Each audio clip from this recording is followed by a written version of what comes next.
Madagascar is the fourth largest island on the planet.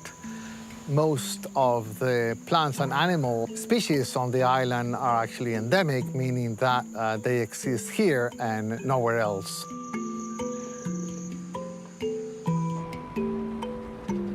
Le nombre de populations augmente de temps en temps et cela va entraîner de pression sur les ressources naturelles. You have climate change, which is really disturbing the usual patterns, pollution, illegal trafficking, that all slowly degrade and erode the base of the country's natural capital. The conservation impacts are diminished if you don't address the real drivers of deforestation, degradation, which is largely linked to poverty. Il est possible de combiner la conservation de l'écosystème et de la biodiversité avec l'amélioration des conditions de vie. Le Fonds pour l'environnement mondial est le principal bailleur des fonds, principal partenaire technique et financier de Madagascar, donc pour la protection de l'environnement et la gestion des ressources naturelles. Ce dialogue national nous permet d'avoir des interactions entre différents acteurs et d'avoir donc des idées à comment on va utiliser de façon rationnelle les fonds alloués par le FEM pour Madagascar. The Sustainable Agricultural Landscapes Project, PADA, is really a trendsetter for Madagascar. Manan-karena be zany Madagascar resaka ny biodiversité.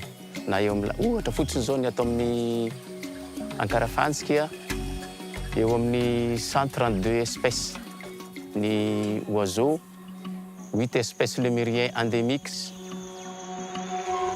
In this park, we have more than 800 species of plants, which you can see the precious plants like ebony trees. One of the key threats to biodiversity and the livelihoods of the people in this park and throughout Madagascar is deforestation. Ato moa efa misy olona ihany ato anaty ala ato fa reo olona reo tsy dia manana olona loatra zay amindreo fa reo olona reo aza no manampy ny parka. Zay koa zany impliqué agnatin'le fampandrosoagnan'le faritry magnodidina koa zany ny parc national Ankarafantsika amin'izao fotoagna zao. Des écotourismes, ça fait partie des activités qui génèrent des revenus pour les gestionnaires et pour la communauté locale. Na le fanaovana le patrouille koa zany magnome asa le poniny magnodidina. Ny atao mijery ny zava-misy rehetra amin'ny manodidina azy zao misy mpanarato na ohatraohatran'izany na tsy fantatra intsony na hoe misy mangalatra zany. Zay zany ny atao any mijery zay zava-misy rehetra any.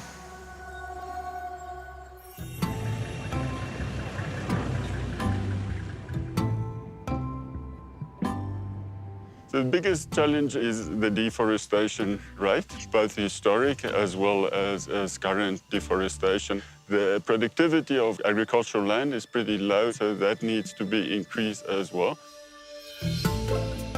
Ny resaka fahasombanana tontolo iainana sy ny nofotany moa zany tena fiantraikany aty amin'ny vahoaka.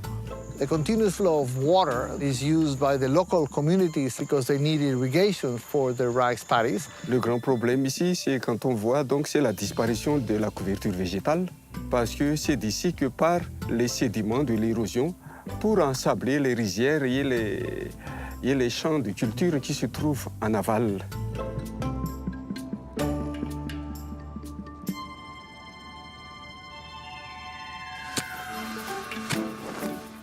Fanampiana hazo ndray zany dia mahakasika ny resaka fambolena hazo sy fiarovana ny hady ary fambolena reo karazana hazo bozaka ohatrany hoe bamboa sy bararata ary vétiver. Les changements, c'est la population les ont déjà vécu. Nisy dia nisy tokoa satria raha mijery le loharano ato ambany ato efa tototry ny fasika eo izany dia efa miverina tamin'ny Verina tsikelikely zany raha fomba fijery azy le loharano efa toditra teo.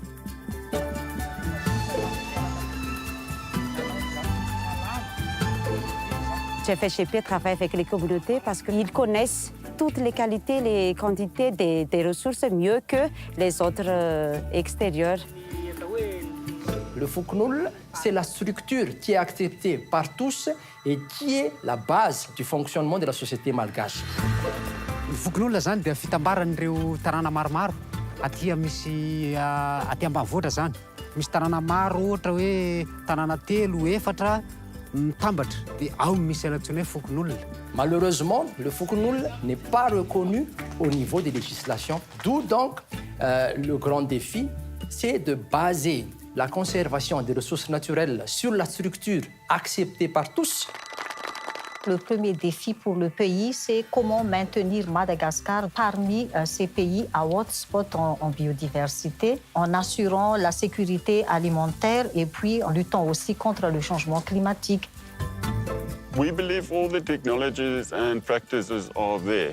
The current issue is to showcase these practices and technology on a landscape level and then scale to a national level. And the GEF financing does exactly that.